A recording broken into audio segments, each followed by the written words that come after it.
Peterson finally flipped it over. The pinfall was almost instant, and you saw the Lena crowd and you saw the Lena head coach going crazy. And here's probably, as far as the team race goes, here's even bigger than that individual champions. That's 6 points added to their team score. That's going to take them to 196, not officially on the clock yet or on the scoreboard, but I tell you, that moves them up to 14 over Wittenberg-Burnhamwood. And it's one of those things, Steve, it's hard to gain a lot of points in the finals because you just have there's not a lot of points left on the table, right? But when you have SBS with those 5 finalists, Wrightstown, who had a lot of kids in the semis, so either wrestling for a third or first, you want to try to get as much with your hammers in the lower weights as possible. Yeah, I think looking at Wrightstown, I think they're a little bit too far out to make a run with this, even with all their finalists. But tell you what, Wittenberg-Burnhamwood and Sebastopol. Wittenberg, my apologies. Oh, yeah. Yep. Gotcha. No worries. Starts with a W. And speaking of Wrightstown, and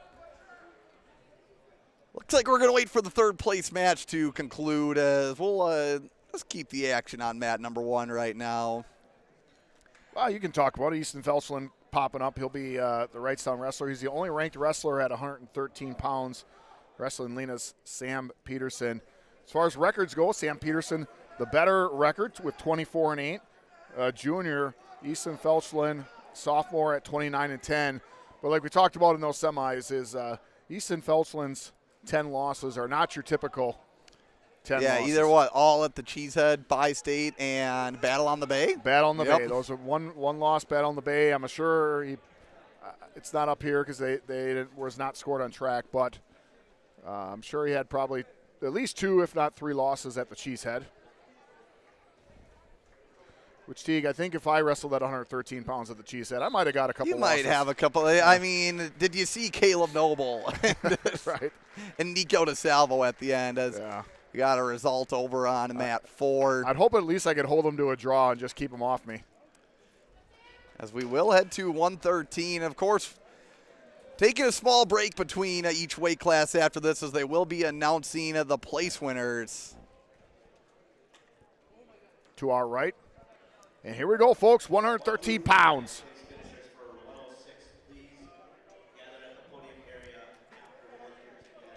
Lena and Wrightstown both in that similar blue colors. Good thing one of them has a black and blue and the other one has a white and blue. And Felchlin looking for the head throw right away. Going to pick up points. Felchlin going big. Peterson rolling through. And Easton Felchlin. Nice. Yeah, that was a good wow. A nice flurry between these two.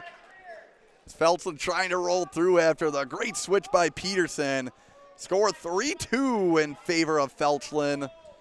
Felchlin again looking to roll through and he's got that arm almost trap, able to trap the arm. Man, tell you what, these guys are fun to watch. So flexible and strong.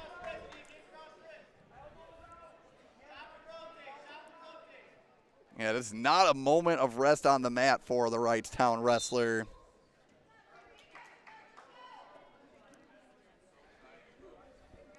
Coming out on top of that scrum, 5-2. Teague Peterson was a state qualifier last year. Surprised not to see him in the rankings this year. Lost first round at state.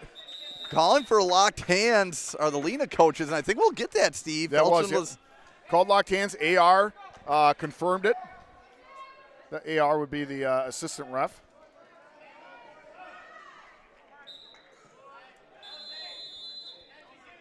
So 5-3. Favor of Felchlin. And, not only we need to say it for a wrestler of Easton's caliber, 3 more of those, and it's a DQ for him. But yeah, I think you're good. Don't know if we'll get into that territory.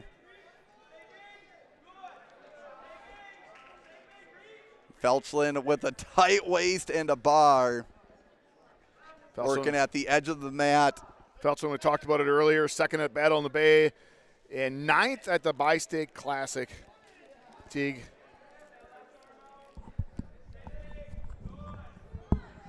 Last year, I think it was a victim of a very tough sectional bracket. Qualified for sectionals, but did not win a match. Okay, that's going to bring us to the end of the first period. Felchlin up 5-3. Takedown, a couple of reversals by both wrestlers.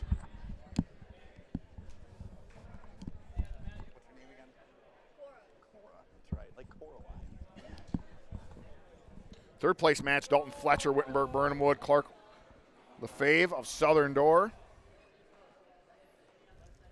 Yeah, Sam Peterson lost first round at state to Cornoyer of Stratford last year. I suppose I already said last year, shouldn't repeat it.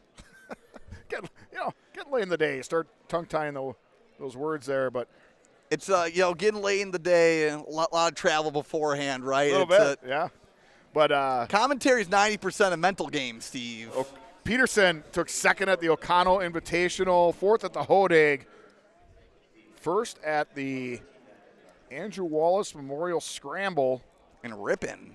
And seventh place at the Viking Scramble, so a little bit of contrast. Lena does a couple quads on there. Lena does a lot of quad. We've seen that. They had both quads where they brought in 3 other teams, rest of the 4-team scramble. I kind of like that. They do that on a Friday night, Thursday night, right? Maybe start of the second period, and sometimes that's your action for the week. I tell you what, right? saves your wrestlers their weekend. And, we love a good Saturday tournament, Steve, but you'd be lying if you said folks didn't enjoy a good weekend off every now and then. I tell you what, you got to do anything you can to make it so that, I think one of the complaints about if you want to kids get numbers, right? Yeah, numbers, and I think unless you're a super, super diehard, you don't like to be in the gym every single Saturday. Oh, I'll tell you what, Peterson, that was a nice power half with the legs in. Felchlin doing a good job of defending that, but you don't want to sit down there too long. It's not fun getting your head beat on. Able to build up to his base and a hold of Peterson's ankle, too. Oh, and now doing a little head hunting at the edge of the mat. And interesting. Out of bounds call. Yeah, looked like the elbow was still in. But, I'm way up here. What do I know, Teague? And I think that was a weird spot because I think it almost looked like the hip was in. Don't know if it came up for a moment. Different vantage point for us. Looks like the third place match either ended quickly or I didn't even see it happen, Teague. I don't know what I missed.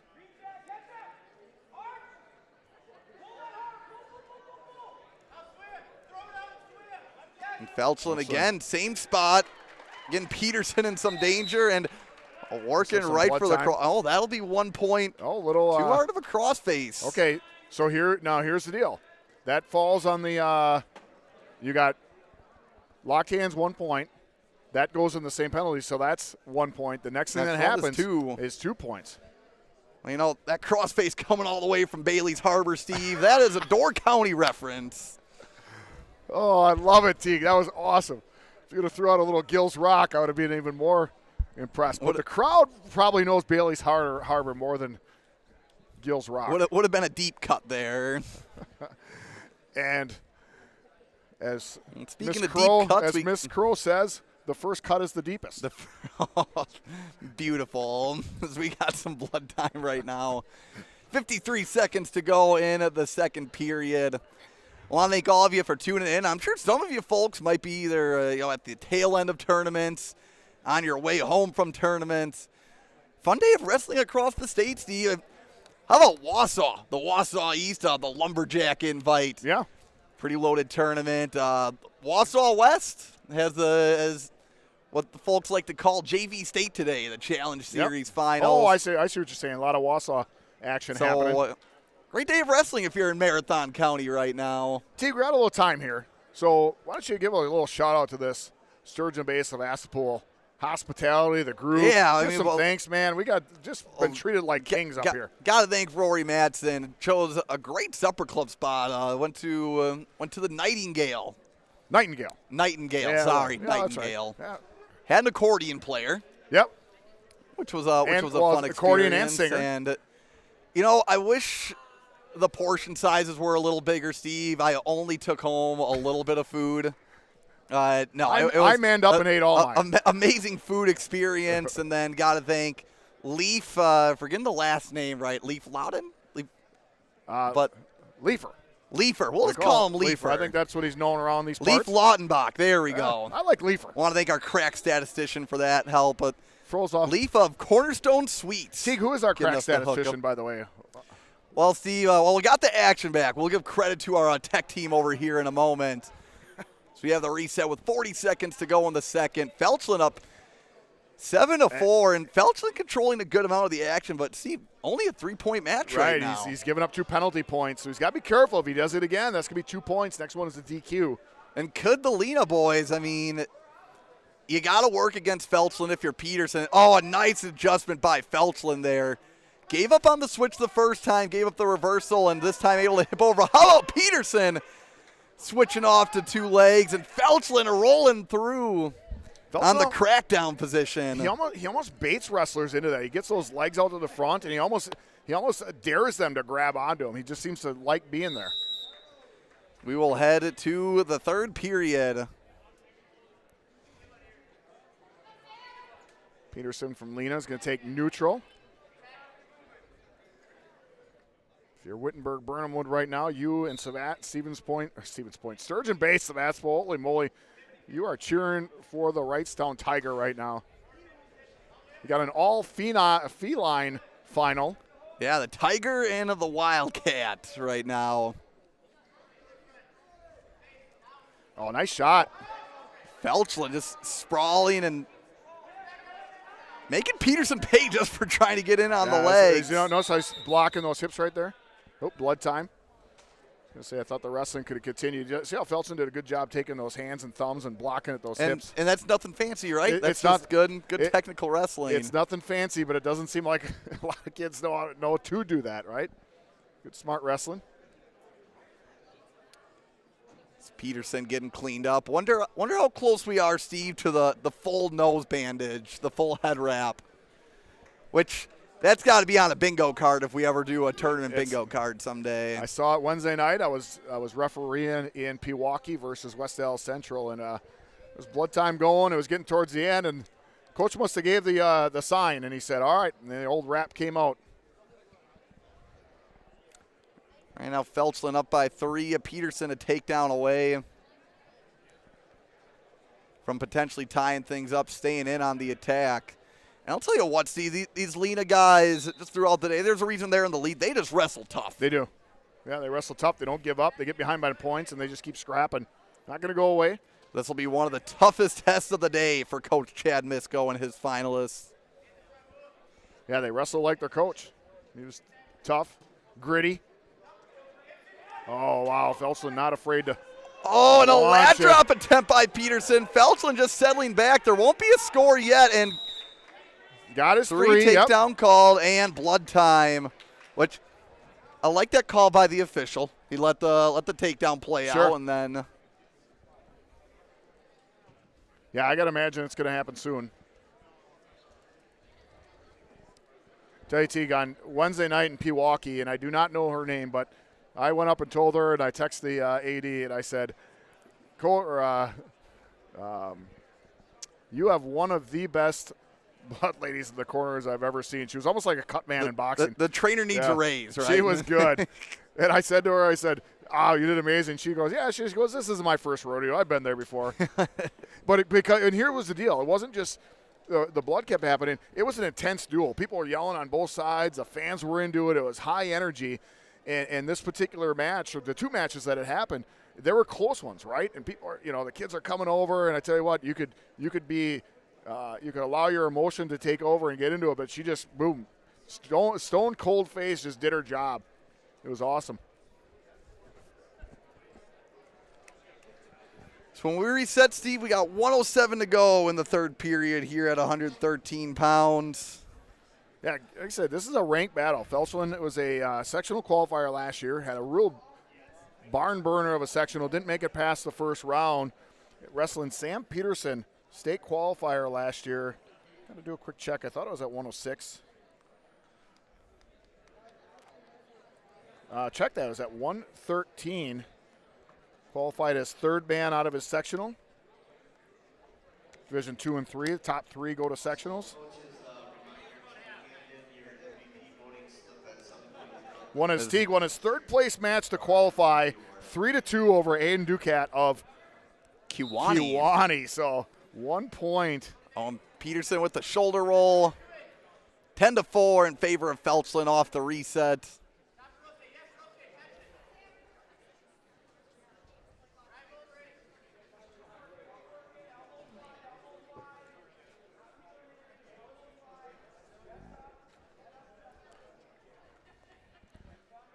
Oh, look at that tight Yeah, it waist was by tight. Felchlin. You can see You almost felt it, didn't you? You almost Felchlin working at the edge of the mat. And a reset with 33 seconds to go. Felchlin sitting in good position here.